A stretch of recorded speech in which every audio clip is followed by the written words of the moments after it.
April 2nd, 2025 will forever be remembered as the day American industry was reborn, the day America's destiny was reclaimed, and the day that we began to make America wealthy again.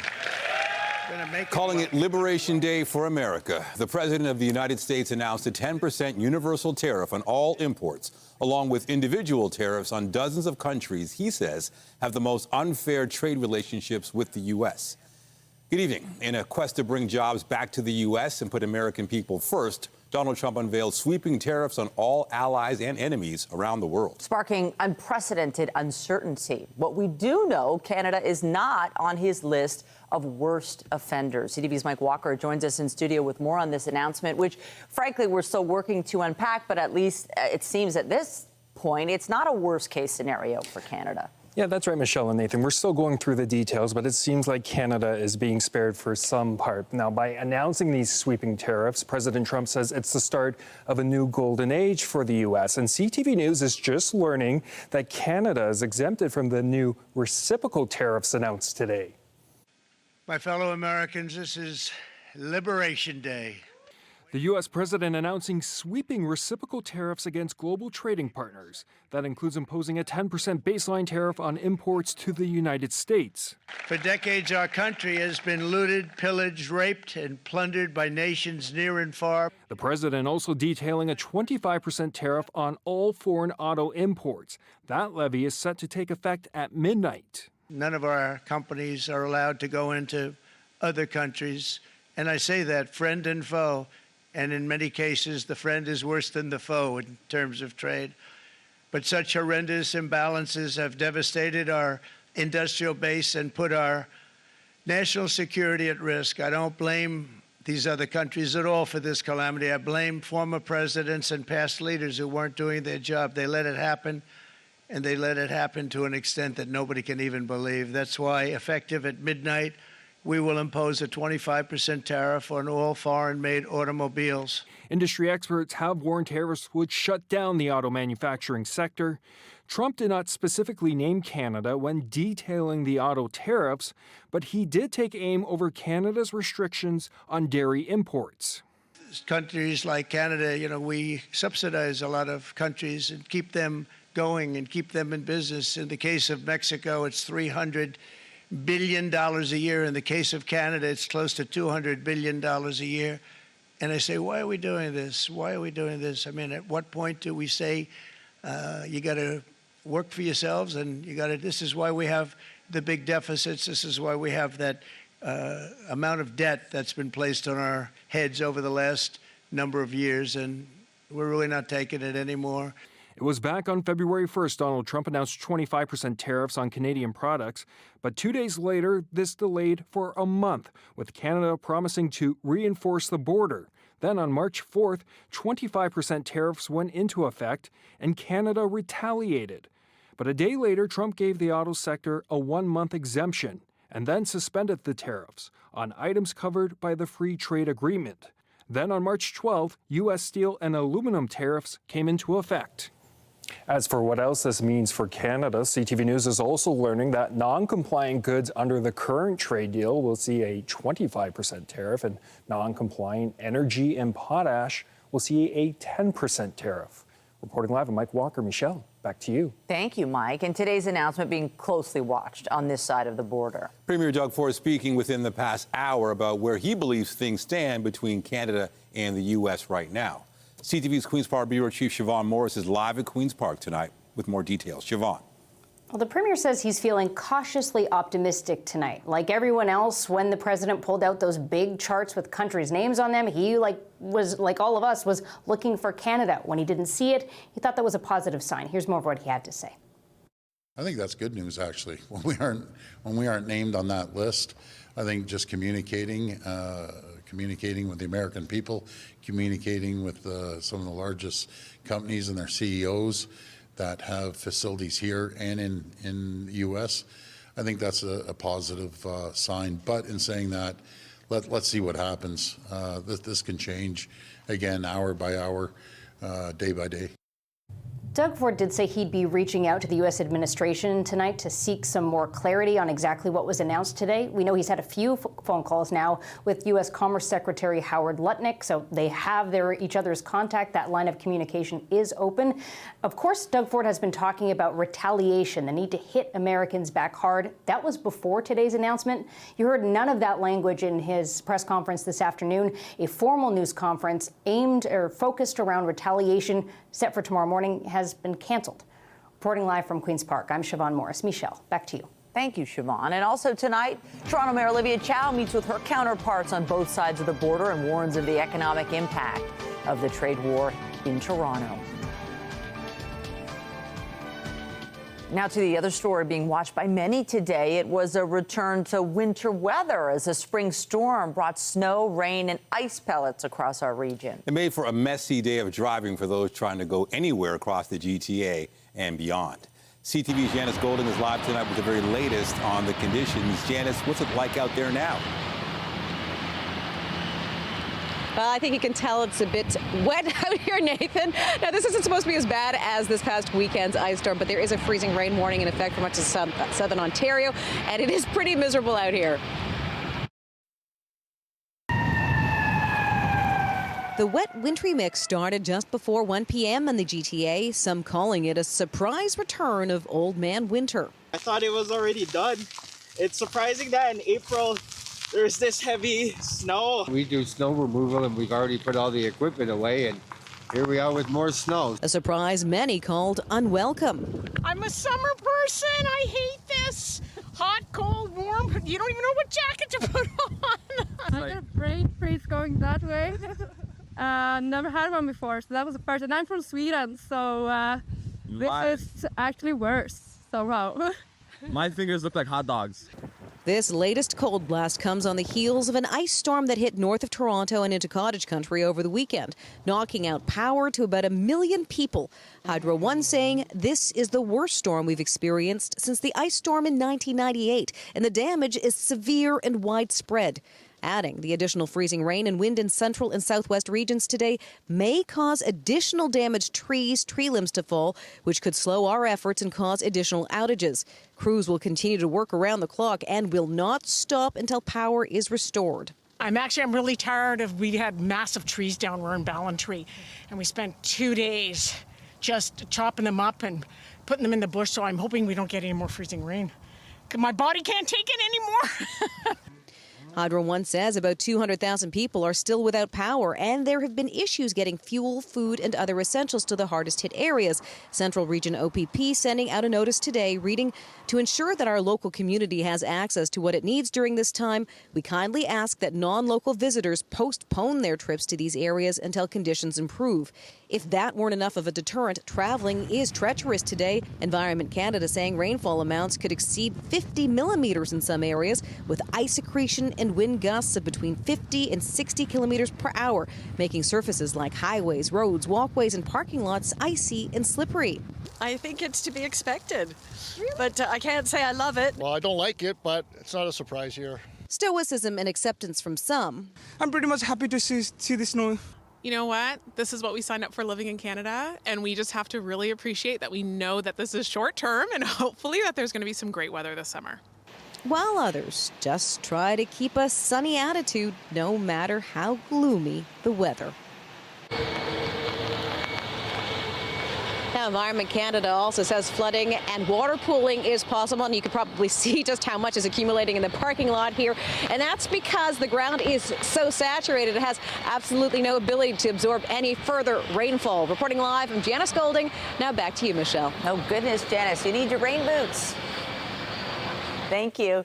And let's take another live look outside. This is City Hall, Nathan Phillips Square this hour. And the weather warnings remain in effect as the temperatures are hovering around the freezing mark. The conditions remain treacherous at this hour. Let's bring in Lindsay Morrison with a look at what we're working with. Lindsay. Yeah, Michelle, it's pretty messy on the satellite and radar imagery. I'm going to step aside here to show you what is going on. We've had an extended period of freezing rain around Waterloo region. We've got some ice pellets still around the city of Barrie, just some freezing freezing rain starting to push in there now. And then over in toward Peterborough and Peterborough County, snow now changing to ice pellets and freezing rain. I point out those areas because they have been dealing with that ice storm, still recovering from the weekend, many still without power. Now let's focus in a little bit closer on the GTA. There's been periods of freezing rain around Hamilton, now just starting to see a changeover to some rain right along that shoreline of Lake Ontario. Burlington, Oakville, similar situation. Downtown Toronto, still a little bit wintry in through Durham region, York region as well. And, it's been snow, freezing rain, ice pellets, and now we're preparing for some steady rain along with the risk of thunderstorms. There's that freezing rain warning that's still in place, along with a rainfall warning. As Janice mentioned, up to 50 millimeters of rain a possibility. We are still at 0 here in the city of Toronto. The other big story today, the winds. They are gusting at this point just upwards of 40 kilometers per hour. We're going to watch for a few storms as we make our way through this evening. Lots to talk about in the weather department. We've got a warm day tomorrow. We'll talk about that coming up. For now, Nathan, over to you. Thank you, Lindsay. The mayor of Toronto met with counterparts from cities on both sides of the border for a virtual meeting today. The common goal for all, finding the best way to deal with the Trump tariffs. CTV's Natalie Johnson is live tonight at City Hall with more. And Natalie, what is the word there tonight? Well, Michelle, the message from the mayors today is that the president is causing harm to cities and the industries that power their economies, not just here in Canada, but in his country as well. At City Hall today, it was all eyes on the White House. The Trump tariff is going to hurt. It's going to cost us jobs. It's going to make everything expensive. Olivia Chow joining together with mayors from both sides of the border. It's my hope that cooler heads will prevail. Warning that the Trump tariffs could wreak havoc on local economies. It could have devastating consequences on jobs, on businesses, and on families. Some industries have already begun battening down the hatches, holding on to capital amid the uncertainty of what's ahead. We've seen some businesses in town that are now contemplating layoffs. The tariff talk over the last couple of months has put a pretty big chill on anybody taking any steps, any businesses taking steps to invest.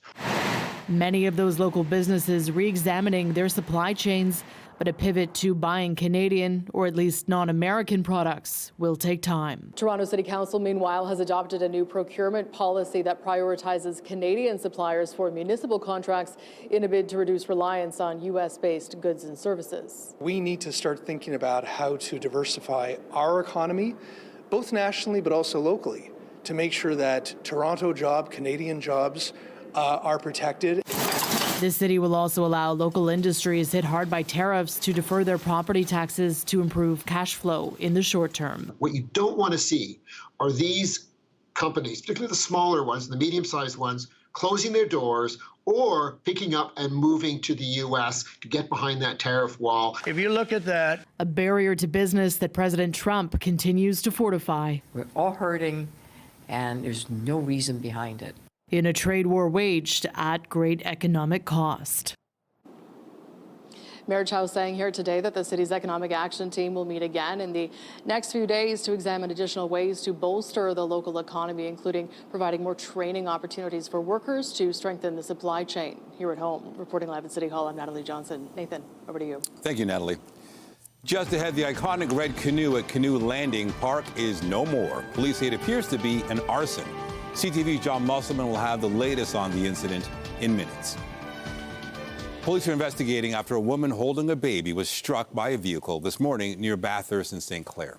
It happened on Vaughan Road and Arlington Avenue around 10:45 this morning. Paramedics say the woman and baby were rushed to hospital with serious injuries, but will survive. Police say the driver remained on scene. Roads were closed for the investigation, but have since reopened. York Regional Police have announced murder charges against 2 suspects after a deadly shooting last month in Markham. At around 6:30 a.m. on Friday, March 7th, officers responded to shots fired at a home on Solace Road. They arrived to find a man and woman suffering from gunshot wounds. The woman, 20-year-old Nikolaj Raguthas, did not survive, and a dog was also shot and killed. Police say they took 28-year-old Aquan Murray into custody here in Toronto on March 21st. And then yesterday, they arrested 35-year-old Heshmat Razuli Khanzadeh. The men each face several charges, including first-degree murder. And York police are sharing dramatic footage of a home invasion in King Township as they ask for the public's help identifying those responsible. Security cameras captured the moments 4 suspects broke into a home near Highway 27 and Lloydtown Aurora Road on March 27th. At least one person is carrying a gun. After they smashed through a glass door, police say they were confronted by someone inside and shots were fired. Nobody was hurt and the suspects fled in a black SUV. Well, it was an iconic piece of public art visible to thousands who enter and exit the city along the Gardiner. But tonight, the large red canoe at Canoe Landing Park is no more after an overnight fire. CTV John Musselman has more. This viewer video shot from a nearby condo tower shows the big red canoe fully engulfed in flames. The fire, now determined to be a case of arson, broke out just before 3 a.m. at Toronto's Canoe Landing Park. Here's what the iconic canoe looked like before the fire. It was a visible landmark for motorists on the Gardiner and a meeting place for local residents. Emily Gunning lives nearby. She stopped by after learning about the fire. I'm really sad to see this. This is, a focal point, a landmark in our area, and it's sad to see this missing. Very sad because it's been here for a long time. I used to bring my daughter here when they were very little with a bunch of other little kids, so it's kind of a landmark around here. The canoe artwork was created by Canadian artist Douglas Copeland. According to the BIA website, it was constructed of steel and resin, and it was unveiled in the park in 2008. The local city councillor for the area calls it disheartening. And I have heard from so many neighbors and community members about how upset they are at these events, and I share that care and that commitment to figuring out what our next steps are. Police say they are investigating, but so far there is no information on suspects. Longtime residents say the park has changed over the years. Like in the summertime, it's even worse. I've seen a couple in the bushes doing something very indecent, peeing everywhere, so yeah, it's something expected. I take my dog at night, and I'm just seeing it. Okay, that's crazy. Anyone with information about this fire is asked to call Toronto Police or Crime Stoppers. John Musselman, CTV News. Returning to our coverage of those U.S. tariffs, which were front and center during the federal election campaign today. Mark Carney was acting in his capacity as Prime Minister in Ottawa, but the other leaders focused on what they would do to protect Canadians. CTV's Scott Hurst reports. U.S. President Donald Trump calling today Liberation Day for the U.S. economy, which he claims has been taken advantage of by trading partners around the world for far too long. It's our declaration of economic independence. In announcing sweeping global tariffs, Trump confirming a 10% universal baseline tax. But it's not immediately clear if that includes Canada, plus a 25% tariff on all foreign-made automobiles effective at midnight. With countries like Canada, we subsidize a lot of countries and keep them going and keep them in business. Mark Carney has paused his campaign and returned to Ottawa to deal with the threat of economic warfare head on. He has told the U.S. president Canada will retaliate. But earlier on the campaign trail, the threat of crippling tariffs continued to dominate. Canadians feel angry and betrayed and anxious. Conservative leader Pierre Poilievre, speaking in the Greater Toronto area, proposed a new timeline to renegotiate the Canada-U.S.-Mexico deal to end the trade dispute and remove the threat of tariffs on Canadian industries. We should set a firm date to finalize a new deal. And I will propose that both countries pause tariffs while we hammer out that deal. Hey, how you doing, brother? NDP leader Jagmeet Singh speaking to a crowd of unionized workers in Winnipeg, promising to protect jobs and to ensure Canadian labor rights and universal health care are never on the bargaining table. In this difficult storm, we got to look out for one another. That's a Canadian value. And the way we do that is, first and foremost, by standing up for Canadian workers. Meanwhile, Bloc Québécois leader Yves-François Blanchet backing a surgical approach to retaliatory measures so vulnerable Canadian industries, particularly those in Quebec, do not suffer anymore as we strike back. We have to be careful and strong at once. Recent polling shows Canadians are strongly in favor of hitting back against the U.S., even if that means taxing exports of energy, potash, and critical minerals. Scott Hurst, CTV News, Toronto.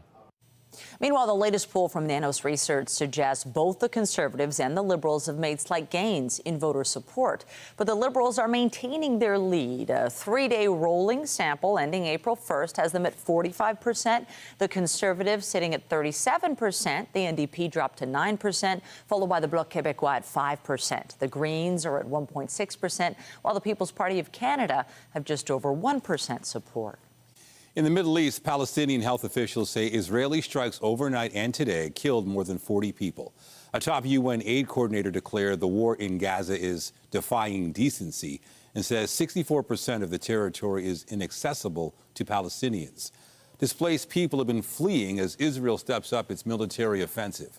Today, the Israelis said they're establishing a new security corridor across Gaza to pressure Hamas. There are also plans to seize large areas and add them to the military's so-called security zones. There will also be extensive evacuation of the population from areas where there is fighting, but no details were provided.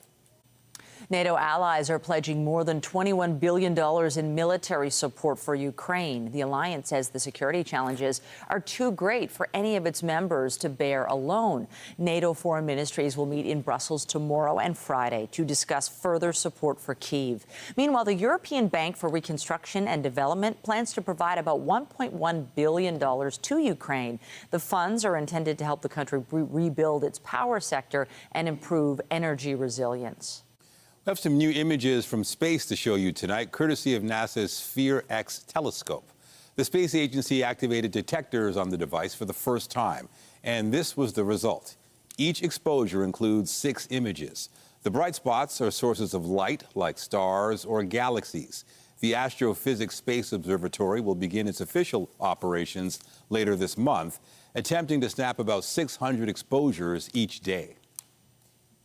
Coming up, get ready to pay more to put food on the table. Why the trade war is a recipe for rising consumer costs, reduced food availability, and further pressure on already strained food banks. And I'm Pat Foran. Coming up on Consumer Alert, now that it's clear tariffs will go ahead, how will it affect the cost of new and used cars? Most in the industry expect price hikes are on the way. We speak with 3 experts about what you should expect if you're looking to buy a vehicle. That story is just ahead. Well, we're starting to see signs of lightning on the radar around southern Ontario. Expect more of that not only this evening, but after midnight as well. Waking up tomorrow morning, still a few showers and some fog. Be aware of that if you're hitting the roads. But look at the temperatures. We're going to climb through the overnight hours tonight. Look at tomorrow's high near 20 degrees, slightly cooler by the lake. We're going to take you through the forecast into the weekend coming up. And stay with us. We've got another full night of great shows for you right here on CTV.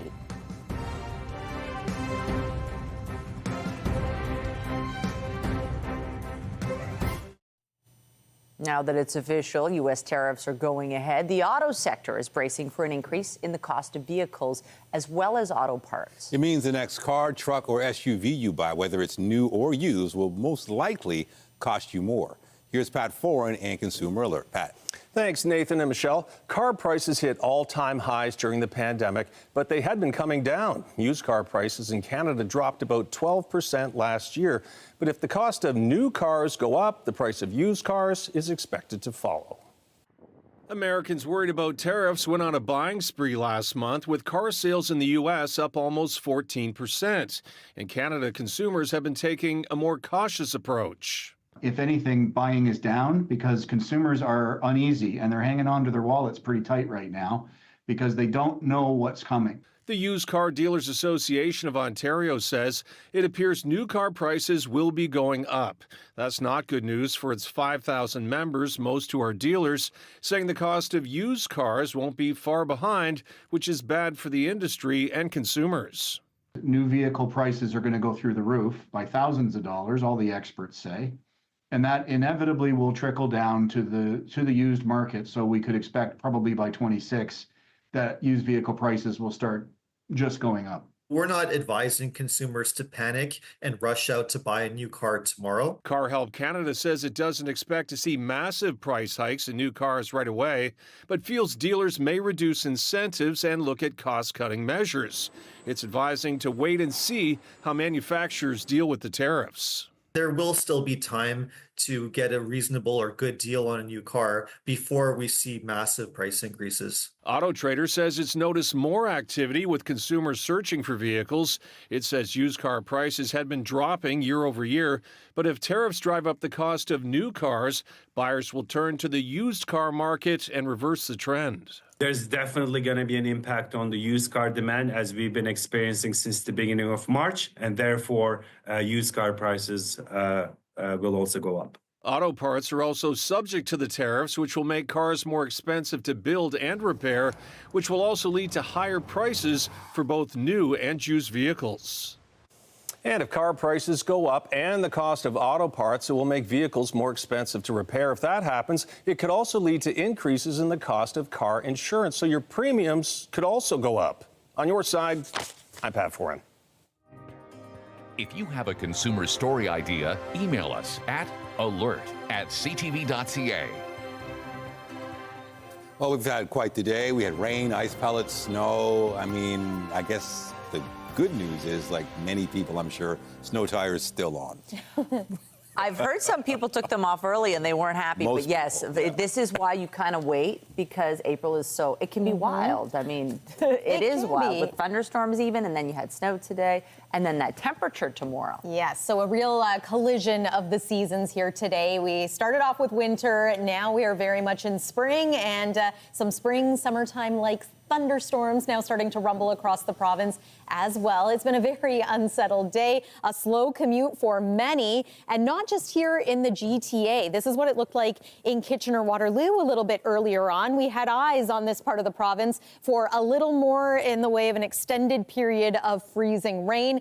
This community still under a freezing rain warning. Conditions have been slick in Waterloo region and elsewhere around the GTA also. We're gradually going to start to see this freezing rain warning come to an end, likely from west to east as the system travels. But at this point, it's still there, including for us in the city of Toronto, along with a rainfall warning, 30 to 50 millimeters of rain by the time all is said and done with this system. And we're still in the thick of it right now. I'm happy to see that some of this freezing rain is retreating away from the west end of the GTA. We're seeing a changeover more so to rainfall around Hamilton, Burlington, Oakville, Mississauga. Some thunder and lightning being reported around Ancaster and Dundas right now. And then the north end and the east end of the GTA, your turn is coming, but likely still seeing a little bit of freezing at this hour. And then it's snow for the areas to the north and ice pellets still in many areas. So really we have two opportunities for thunderstorms this evening, and then once we move past midnight, I'm going to pause this here to show you the midnight hour there. That's the front. Maybe don't be too surprised if some rumbles of thunder or flashes of lightning wake you up in the night tonight. And then tomorrow morning around 7 a.m., still the chance of a few showers. It's going to be foggy too in many areas, so be mindful of that. Then we're going to clear out quite nicely. Your Thursday afternoon looks lovely. So does Friday. Not expected to be quite as warm, but still above seasonal. And then already into Friday night, we start to see signs of the next round of wet weather. It's going to be a bit of an unsettled weekend as well. Now, as far as ice is concerned, we're starting to see this risk, this threat dissipate. So that's great news, but still plenty of rain to come for tonight, especially if we do get some of those stronger thunderstorms moving in.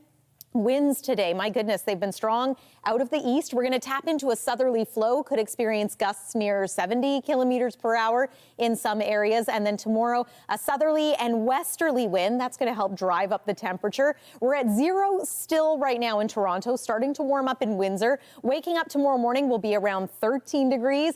Tomorrow afternoon, near 20. It is going to be a little bit cooler by the lake, perhaps around 12 degrees downtown Toronto or at the islands. 12 is also our forecast daytime high for Friday under sunny skies, but then wet weather returns for Saturday and at times right through the weekend. Temperatures cooling into next week once again. That's your look at the forecast. Michelle, over to you. Thanks, Lindsay. From Top Gun to Tombstone, he was known for playing everyone from Iceman to Batman. Tonight, a look back at the life and career of actor Val Kilmer, who died at the age of 65.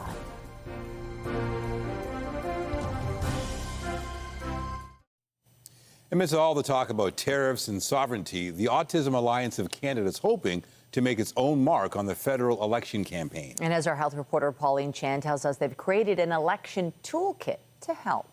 However, For most families dealing with autism, the provincial stage is the main arena, dealing with healthcare and education. But with the federal election looming, the Autism Alliance of Canada is hoping to put its concerns on a national stage. Maddie Dever is an autistic advocate and the parent of 4 kids with autism. There are more issues that are facing us than just our experience with our southern neighbors. There are matters that of policy that are important to push and talk to your local candidates about. The Autism Alliance of Canada has put together an election toolkit to help those in the autism community voice their concerns to candidates and other voters. And at the top of their list is the need to make the disability tax credit simpler and more accessible. Dever says the language is often cumbersome and some sections need to be filled out by a doctor to explain a patient's particular needs. They don't see how important this is to unlock all of the things that the government is now basing on, like the Canada Disability Benefit. You only can get that if you have the disability tax credit. Things like the Registered Disability Savings Program, you can only get that if you have the disability tax credit. The Alliance is also calling for a dedicated fund to train autism support workers. Another one is training community physicians to diagnose autism. There's a lot of waitlists across the country, and that is one of the bottlenecks. Executive Director Jonathan Lai says the Alliance represents about 1,000 organizations across Canada with an estimated 1 million families affected. They're not partisan at all. They're just good ideas for any federal government to kind of take up. Pauline Chan, CTV News. Hollywood is reflecting on the life and career of Val Kilmer after news of his death yesterday at age 65 following a battle with pneumonia. What's your problem, Kazansky? You're everyone's problem.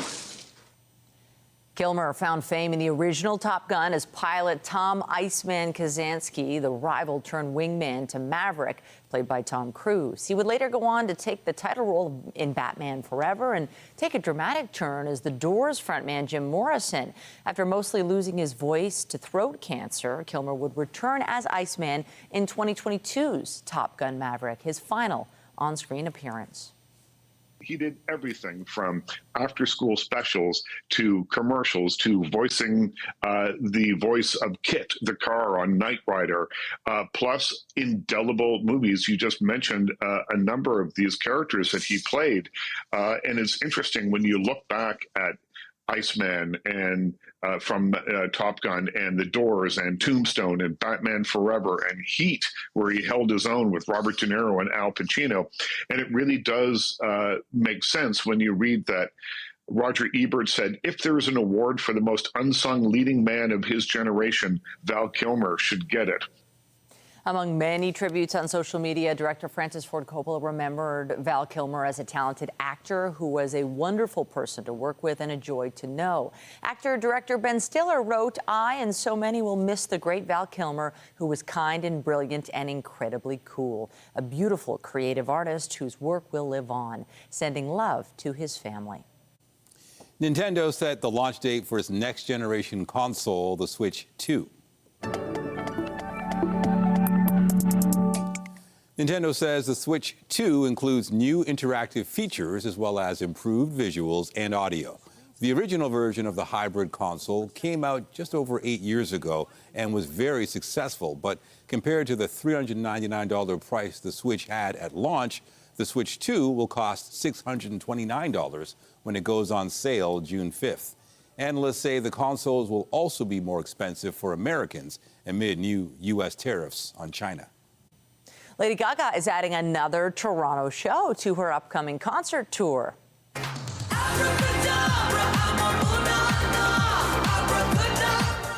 The Mayhem Ball Tour was already scheduled to take over Scotiabank Arena on September 10th and 11th, and tickets go on sale to the general public tomorrow. But Live Nation says there's already been overwhelming demand, and they're adding a third show on Saturday, September 13th. Toronto is the only Canadian stop on Lady Gaga's tour. After the break, Trump's tariffs and the impact on trade. We look at how the stock markets reacted to the expected levies. Business is next.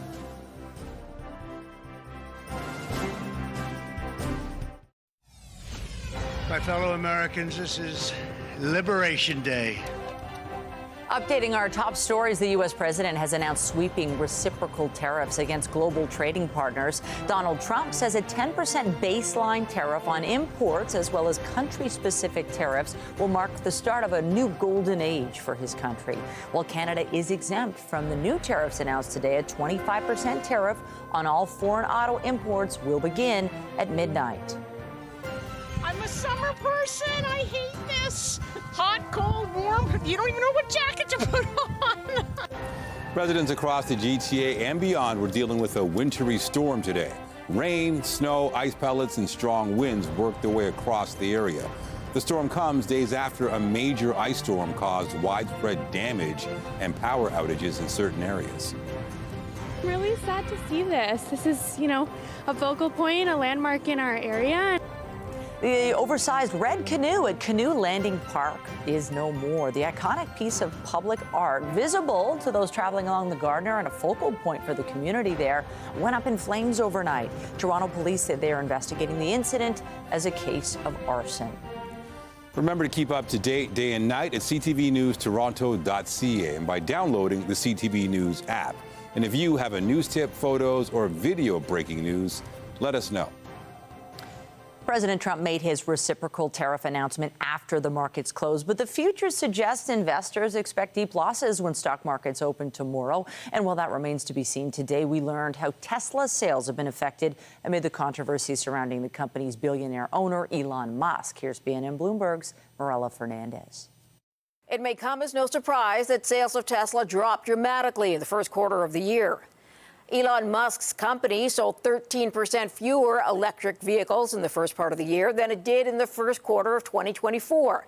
Musk has been heavily criticized for spending time in Washington working for Donald Trump instead of leading his own company. Tesla also faces increased competition from Chinese EV company BYD. BlackBerry took a steep dive early today, slumping more than 20% after releasing its revenue forecast for the next fiscal year. The software company sees revenue coming in between $504 to $534 million, and that's lower than what they brought in for fiscal 2025, which was about $535 million. The stock did recover later in the day. And North American markets started to drop in after-hours trading after the American president announced reciprocal tariffs. As Donald Trump was still speaking, the Nasdaq dropped more than 2%, and the S&P futures dropped more than 1.5%. So let's take a look at how the markets ended the day. The Canadian dollar was down a fraction to 69.85. West Texas Intermediate was up 50 cents to 71.71. Our fix on Western Canadian Select has it up to 60.70, and the TSX is up by 273 points today, ending the day at 25,307. Those are your business headlines. In the BNN Bloomberg newsroom, I'm Marella Fernandez. The Business Report is brought to you by Canadian Western Bank, the bank built for business. The Canadian government has now reacted following U.S. President Donald Trump's announcement on tariffs this afternoon. Prime Minister Mark Carney spoke in Ottawa a short time ago. President Trump has just announced a series of measures that are going to fundamentally change the international trading system. Now, in doing so, he has preserved a number of important elements of our relationship, the commercial relationship between Canada and the United States. But the fentanyl tariffs still remain in place, as do the tariffs for steel and aluminum. As of this evening, the tariffs on automobiles will enter into force, and the U.S. has signaled that there will be additional tariffs in so-called strategic sectors, pharmaceuticals, lumber, and semiconductors. Carney says Canada will fight the tariffs with countermeasures. Canada and Mexico are exempt from those new reciprocal tariffs announced today, but a fact sheet from Trump's office says non-compliant goods in the Canada-U.S.-Mexico Free Trade Agreement will see a 25% duty. Non-compliant energy and potash will see a 10% tariff. The 25% tariff on autos is still set to kick in just after midnight. Carney is now meeting with cabinet members and will meet virtually with Canada's premiers in the morning. We may get some details about Canada's response after that. Many are worried about the impact of tariffs on food prices in this country. Concerns over rising prices are on the minds of producers and consumers and those who provide food services for people who are struggling. CTV's Allison Hurst has those details. These are an Italian variety eggplant. Ernest Sabuma tends to his crop as concerns of tariff impact grow. Our expenses are kind of really high compared to the past years. Sarn Farms primarily produces food for the local Toronto market, but Sabuma says where he'll feel financial pressure is on equipment. It's going to negatively impact our operating expenses because we do buy our tools and equipment mostly from companies that do import them from mostly the U.S. U.S. tariffs briefly came into effect in March, and during that time, Ontario greenhouses experienced significant losses. Over the 72-hour period that tariffs were implemented, our members were subjected to over $6 million worth of tariffs for the produce we exported into the United States. Food prices are already high in this affordability crisis, so shoppers are bracing for impact. It's ridiculous, but you got to eat anyways, so you buy anyways. I do feel for the individual businesses and small businesses. That's my concern. Additional prices. There's a lot of things that come from the U.S. that we don't make here, we don't produce here, so they're going to go up. Leading to more food insecurity. It's unimaginable how heartbreaking it's going to be in Canada. A Second Harvest study found Canadian households could see costs rise up to $1,900 annually. As a human being, you are going to have a hard time buying groceries, period. But if you're a low-income human being or if you're on a fixed budget, you won't be able to. We have spinach. We've planted carrots. Sabuma already gave up buying U.S. seeds, instead switching to Canadian suppliers. We are here to win the tariff war. He hopes others will join in by buying local produce. Allison Hurst, CTV News. The Toronto Blue Jays had the brooms out this afternoon looking for their first series sweep of the season.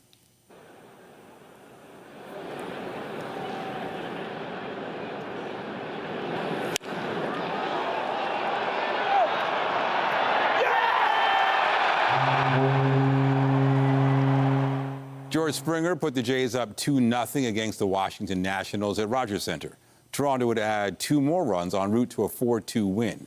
They begin a 10-game road trip Friday in New York against the Mets. Max Domi deflects it, and back come the Leafs. Domi across the line, brings it to the middle, little toe drag, goes backhand and scores!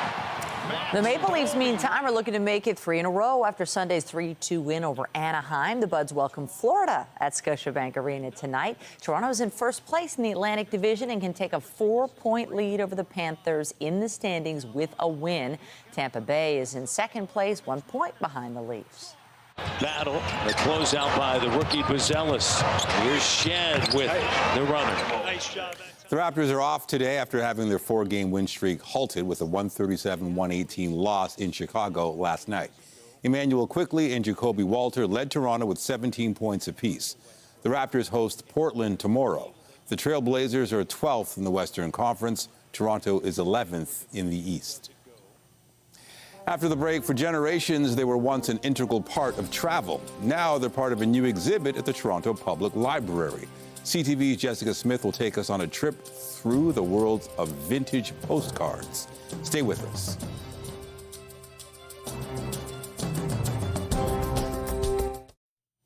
There's a new exhibit at the Toronto Reference Library, and it has nothing to do with books. It is a journey through the world of vintage postcards, many of which are being displayed for the very first time. CTV's Jessica Smith has the story. A new free exhibit at the Toronto Reference Library is bringing pieces of the past into the present with vintage postcards. They are a really great snapshot of Toronto's history, local history, as well as, unique materials and language. The visual souvenirs are from a special collection at the library with over 26,000 postcards. The ones featured have a nod to Toronto's history, featuring some iconic Toronto landmarks and old city street scenes. We decided that we wanted to kind of focus on Toronto. So you'll notice the bulk of the cards are Toronto-based, Toronto scenes, Toronto buildings, some that don't exist anymore. And then we chose 2 unique mediums to focus in on. Outside of traditional paper or cardstock, cards made from leather and others from silk are also included. They were really, really quite rare, and a lot of them are hand-woven. You'll notice a lot of the ones that we have are dated kind of to the First World War era. The exhibit includes 100 perfectly preserved cards capturing moments in time and sweet sentiments. The postcard's kind of romantic in that sense. It gives you a little glimpse of where you are, who you are, what you're doing. The Wish You Were Here exhibit here at the Toronto Reference Library will remain free and is here until May 25th. Jessica Smith, CTV News. More reason to visit the library. I haven't been there for a while. All right, yeah. And honestly, if you were going to send a postcard from Toronto today, I think it would mention the weather. I think it would mention all kinds of different types of weather and precipitation. We're still seeing that right now on the radar, but I'm happy to say that many areas are transitioning over from some light freezing rain to some rainfall. There's a close look there. I'm going to widen things out just to show you again the scope of this low. We are still under a freezing rain warning. We are also under a rainfall warning. Heavy amounts of rain expected, localized flooding a possibility through the night tonight with embedded thunderstorms. School day forecast, it's going to be a mild one, maybe a few showers early on, but sunshine by tomorrow afternoon. Friday looks great as well. Just prepare for another round of rain into the weekend. Nathan and Michelle. Thank you, Lindsay. That's it for us, but be sure to join Omar Sachedina tonight at 11 for CTV National News, followed by Zoraida Allman with our next local newscast at 11:30. In the meantime, our coverage continues anytime on CP24 and at ctvnewstoronto.ca. For Lindsay Morrison and all of us here at CTV News, thanks for watching and have a great night.